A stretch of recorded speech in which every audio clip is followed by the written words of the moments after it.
আজিৰ এই 3 মিনিটৰ ৰিলটোত আমি অসমৰ কেইখনমান উল্লেখযোগ্য মঠ মন্দিৰ লগতে ধৰ্মীয় অনুষ্ঠানৰ বিষয়ে কথা পাতিম। গতিকে এই ৰিলটি আপোনালোকে শেষলৈকে চাব। তাৰ আগতে এনেকুৱা ধৰণৰ ইনফৰমেটিভ তথ্য পাই থাকিবৰ কাৰণে আমাৰ এই ইনষ্টাগ্ৰামৰ পেজটো লগতে আপুনি যদি ইউটিউবত চাই আছে ইউটিউব চেনেলটো ছাবস্ক্ৰাইব কৰি ল'ব। প্ৰথমতে আহে আমাৰ অসমৰ বিখ্যাত কামাখ্যা মন্দিৰ। গুৱাহাটীৰ পশ্চিম দিশত নীলাচল পাহাৰত কামাখ্যা দেৱীৰ মন্দিৰ অৱস্থিত।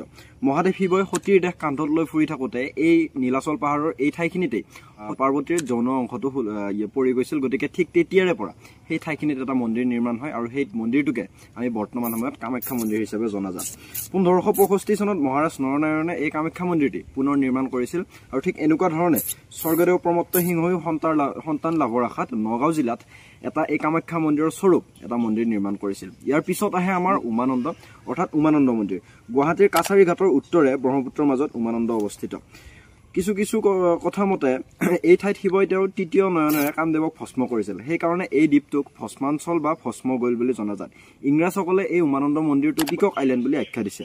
ইয়াৰ শিৱ মন্দিৰটো আহোম স্বৰ্গদেউ গদাধৰ সিংহৰ নিৰ্দেশত গড়গয়া সন্দিকৈ ফুকনে 1694 খ্ৰীষ্টাব্দত সাজি উলিয়াইছিল। ইয়াৰ পিছত আহে নৱগ্ৰহ মন্দিৰ। গুৱাহাটী উজান বজাৰৰ চিত্ৰাচল পাহাৰত নৱগ্ৰহ মন্দিৰ অৱস্থিত।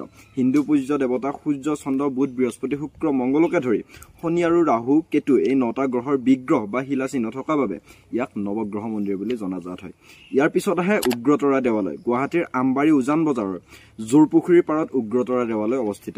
ইয়াত সতীৰ নাভি মণ্ডল পৰিছিল বুলি জনবিশ্বাস আছে। 1660 শকত আহোম ৰজা শিৱসিংহই এই দেৱালয় নিৰ্মাণ কৰিছিল। ইয়াৰ পিছত আহে শুক্ৰেশ্বৰ মন্দিৰ। গুৱাহাটীৰ পাণবজাৰৰ সমীপত ব্ৰহ্মপুত্ৰৰ পাৰত এই শুক্ৰেশ্বৰ মন্দিৰ অৱস্থিত।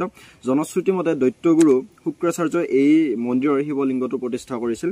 1744 পৰা 1751 চনত আহোম ৰজা প্ৰমত্ত সিংহৰ দিনত এই মন্দিৰটো নিৰ্মাণ হৈছিল।